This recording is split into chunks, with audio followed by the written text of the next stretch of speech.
Athena homemade.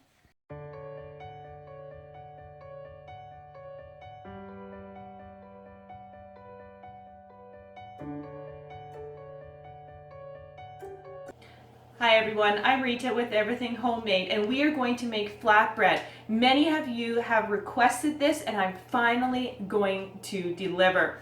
So very simply, flatbread is about 4 ingredients and I make it a lot different than many people. I soak it, I make it overnight, which is ready then for the morning. So I actually don't do anything the next day. All the magic, as you can say, happens the night before. Now, why do I do this? One, I'm using freshly milled whole wheat flour. Now, the wheat that I'm using is red spring wheat, and it's freshly milled, and with that there's a lot of bran in here, and this is wheat in general is hard to digest, so when you soak stuff overnight in yogurt or kefir, basically the bacterial culture breaks it down, so it actually becomes much more easy for your body to digest. Now, if you are lactose intolerant, you could switch the proportions and use water and lemon juice, so 1 lemon in the water squeezed. You can also use kombucha for this recipe for alternatives that are dairy free. You can also use coconut yogurt if you know how to make that as a dairy-free alternative. But just a word that the dough isn't going to be as soft and as smooth if you are going to be using a water base with the lemon or kombucha, but it will work. So what I'm going to use today is yogurt. So let's start with that. So wet ingredients first.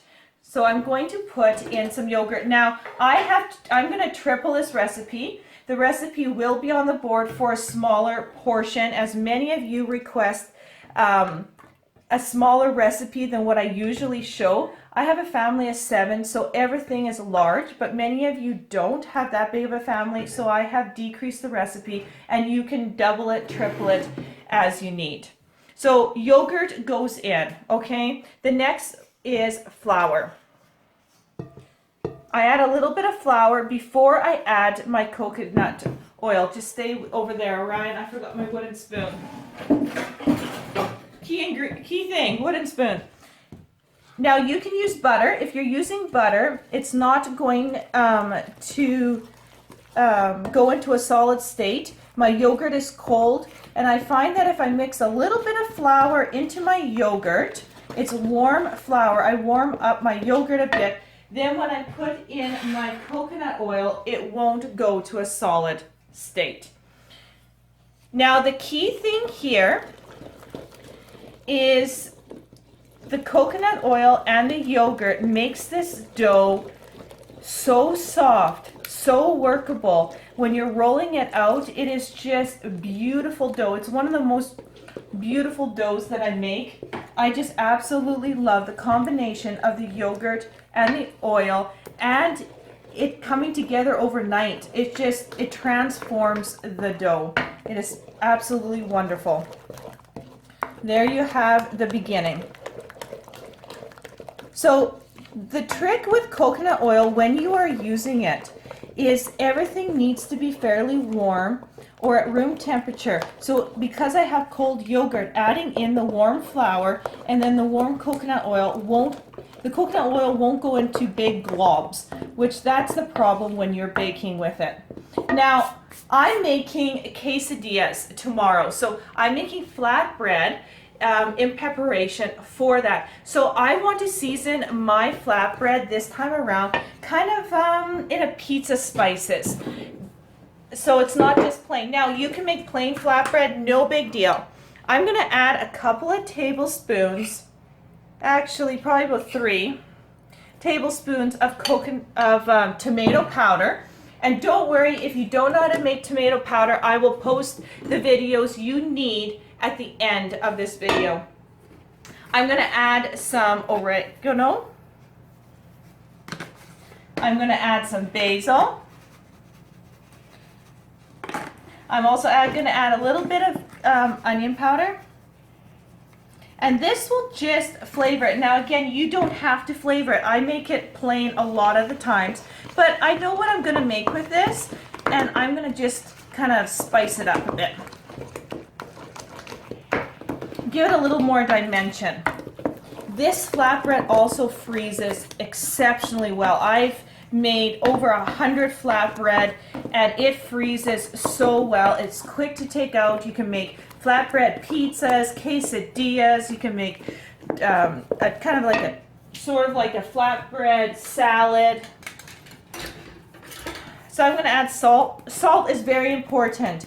Do not skimp on the salt. It really brings out the flavors. Now remember, I have actually tripled this recipe than what is shown on the proportions on the board.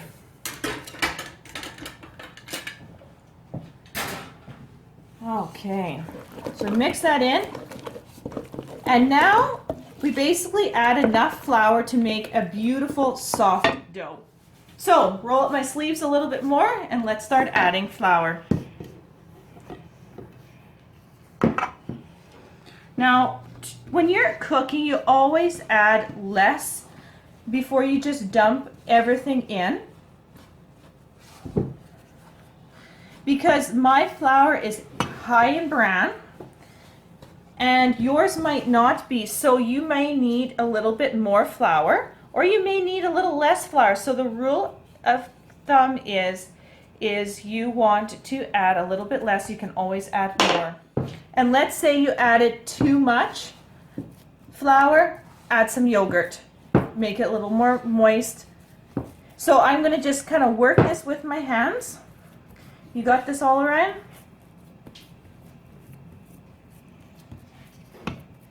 Yeah.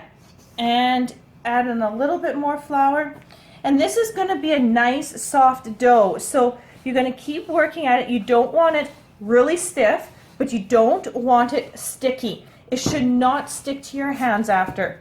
And I'm going to keep on working it here.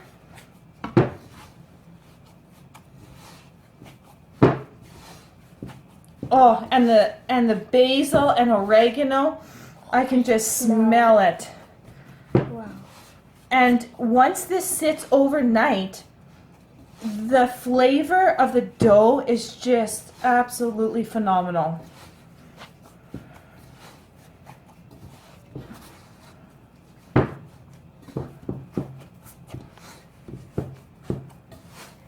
This will make really, really nice quesadillas.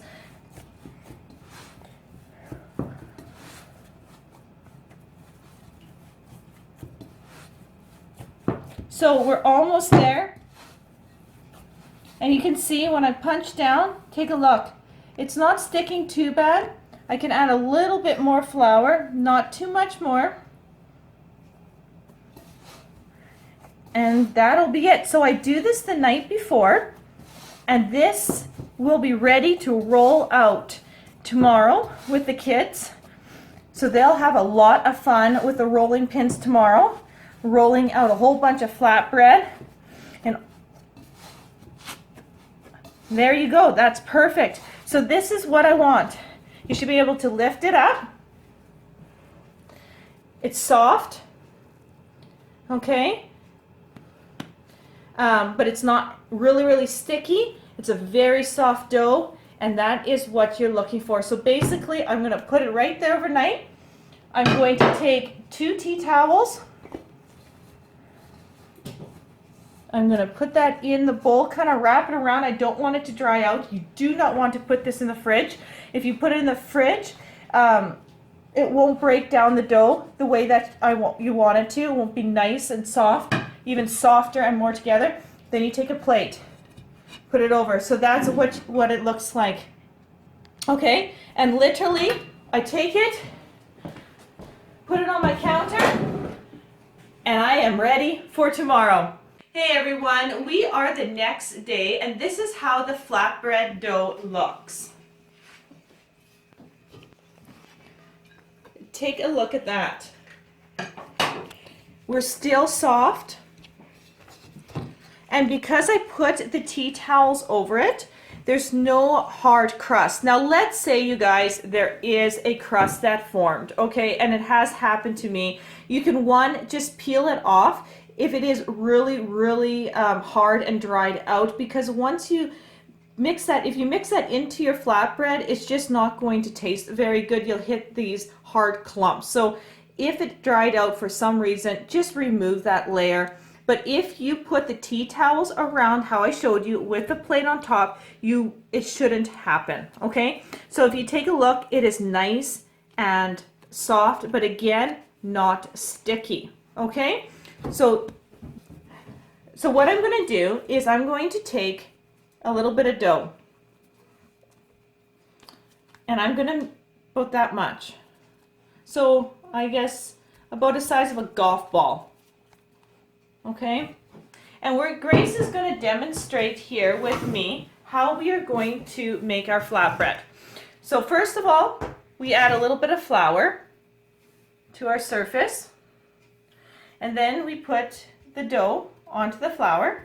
And then what I like to do is just add a little bit of flour on top, and then Grace will squish it down. Wonderful. Add a little bit of flour. Then she's going to take a rolling pin and she's going to go back and forth and flatten it out.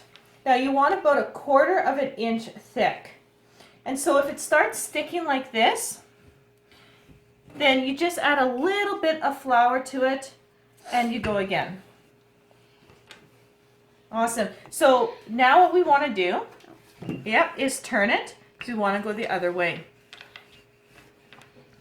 Good job, Grace. Now it totally depends on what size you like to do. I let the kids just make any shape that looks as close to a circle as possible, and size.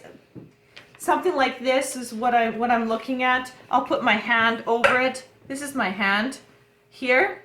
So this is a fairly good size, what I like to do for quesadillas. So then when we fold it, it'll look something like this. Sometimes we do make them a little bit bigger, and those are Papa Bear size quesadillas. So anything like that. If I have small kids, we will actually make some smaller ones, just so it's more proportional to our family. So good job, Grace. So what I'm going to do is I'm going to teach 2 techniques here. There are 2 ways to bake flatbread. One is on a frying pan, and I like to use a cast iron frying pan. And the second technique is in the oven. In my opinion, if you're doing maybe 10 flatbread, putting them on the frying pan is no big deal. It takes about 4 minutes per flatbread. But if you are a large family like myself, and let's say you are rolling 50 some flatbread, it is way faster if you use the oven. You can then cook 6 to 8 at a time depending on the size. It'll take you about 8 minutes. So I'm going to show you the 2 techniques. So the first one, we're going to fry this flatbread up. So this cast iron here is already preheated. It is really, really hot. We're on medium to high heat, and you want it fairly hot because it is a quick fry. If your cast iron is not seasoned really well, it will stick. You might want to put some oil at first just for the first flatbread, but this is a very seasoned cast iron, so I'm not going to actually add any oil. And we're going to put 2 minutes in the timer. And basically, we're going to let this cook. There we have it. Okay, so 2 minutes is up. So take a look at what the underside looks like. I'm just going to flip it. And that is what you are looking for. You have a little bit of browning here. So now I'm going to put 2 more minutes in the timer. Okay, the 2 minutes are up and this flatbread is done. And you'll notice that a little bubble it almost looks like it rose a little bit. Sometimes it does that, no big deal. And take a look, nice and golden brown. So this flatbread is all done. I wouldn't get it any more brown than this. You can also maybe even go a minute and a half. It totally depends on how hot your frying pan is, but this looks really good. So I'm going to actually just turn my pan off because I'm going to do the rest in the oven, and you just transfer it to a wire rack and done. And you let it 100% cool off. Okay, technique number 2. You have some cookie sheets out. Now what I like to do on the cookie sheets is I like to just put a little flour on. You can use parchment paper or you can just put them on. They don't stick too bad, but this just prevents 100% the flatbread from not sticking to my pans. Just a little bit. You don't have to go crazy with the flour. Okay, so next thing is we are going to have my children here. They can't wait to roll out flatbread. Are you guys ready? Yes.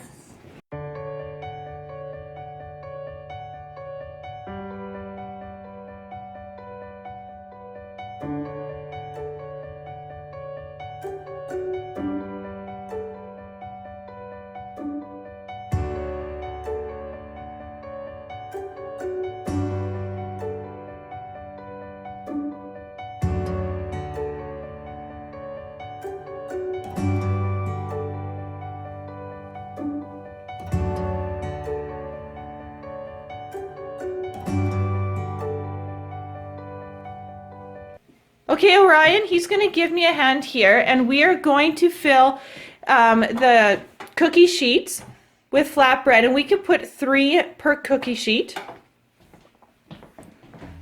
And this is when Orion needs to play a little bit of Tetris, don't you? Because all the flatbread are different shapes, so he needs to make sure that they don't overlap and do something like this. Then what happens is, actually this is a good teaching moment. What happens is if you overlap your flatbread, when it cooks, this will become soggy. It won't actually cook evenly. So when you make flatbread and put it on the cookie sheet, you need to make sure that no edges are overlapping. They can touch, but they cannot overlap.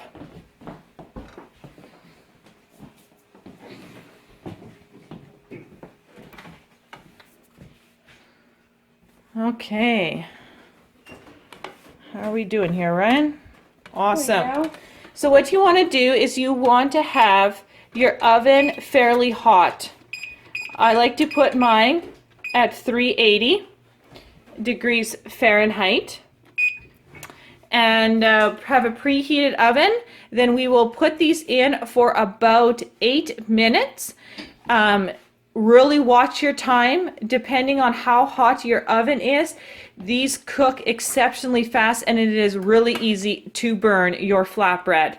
But it is about 8 minutes. Some ovens might be 9 or a minute less. Just watch your flatbread for the first couple of times you do this. Otherwise, Orion, let's get them in the oven.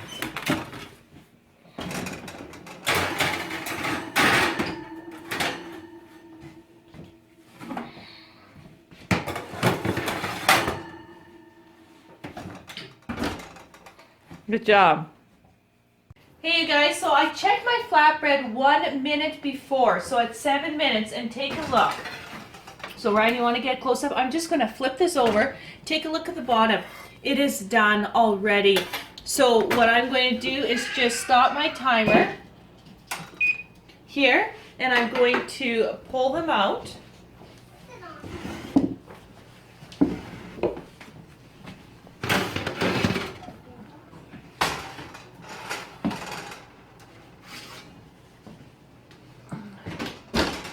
And right away, I transfer them onto a wired rack.